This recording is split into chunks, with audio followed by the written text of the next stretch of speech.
আমাদের মধ্যে একটা স্বভাব রয়েছে, আমাদের বাংলাদেশিদের মধ্যে বিশেষ করে আমরা কিন্তু অন্যের দোষ বা অন্যের ত্রুটিটা একটু বেশি দেখতে পাই। নিজের দোষ বা ত্রুটি কিন্তু আমাদের চোখে খুবই কম পড়ে। এটা আমি হই বা আপনি হন, যেই হন না কেন, এই জিনিসটা আমাদের মধ্যে প্রবলভাবে রয়েছে।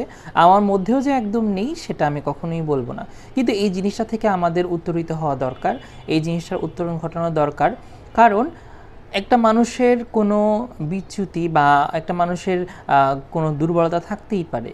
সেই জিনিসটা নিয়ে আমরা যদি তাকে পাবলিকলি মানুষের সামনে ট্রোল করি বা তাকে বিভিন্নভাবে হ্যারাস করি, তাহলে কিন্তু সেই মানুষটা কষ্ট পায়, তার মনের অবস্থাটা খারাপ হয়ে যায় এবং সে নিরুৎসাহিত হয়ে যায়।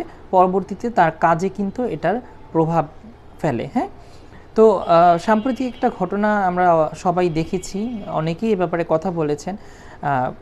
এই যে আমাদের উপদেষ্টা যারা হয়েছেন, তরুণ উপদেষ্টা নাহিদ এবং আসিফ, তো তাদের সাথে জাতিসংঘের একটা টিম সম্ভবত কথা বলতে গিয়েছিল।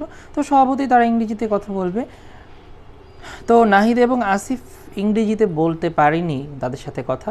তো এটা নিয়ে সোশ্যাল মিডিয়া থেকে শুরু করে প্রত্যেকটা জায়গাতেই অনেক বেশি আলোচনা সমালোচনা হচ্ছে, ইদানিং আমরা দেখতে পাচ্ছি। তো ভাই, এটা আসলে তাদের একটা ত্রুটি, ত্রুটি ঠিক বলবো না, এটা তাদের একটা দুর্বলতা, এটা তারা কাটিয়ে উঠবে, সমস্যা তো নেই ভাই। কিন্তু তাই বলে তাদের যে পোটেনশিয়ালিটি আছে, তারা যে কিছু করতে পারে, এই জিনিসটাকে প্রশ্নবিদ্ধ করা উচিত নয় কোনোভাবেই। তাদেরকে উৎসাহিত করা উচিত, তারা যাতে ভালো করতে পারে, সামনে সামনে যাতে এই যেই ব্যাপারগুলো তাদের সামনে আসবে এগুলো ফেস করতে পারে, সেই জন্য আমরা উৎসাহিত করব তাদেরকে। শুধু তাদের কথা বলছি না, আসলে সামগ্রিকভাবেই আমাদের উচিত, যদি কেউ পিছিয়ে পড়ে, যদি কেউ কোনো ব্যাপারে কম জানে, তাকে আমরা উৎসাহিত করব, নিরুৎসাহিত করব না, তাকে ট্রোল করব না, তাকে হ্যারাস করব না। এই জিনিসটা আসলে আমাদের মধ্যে খুব বেশি পরিমাণে প্রচলিত।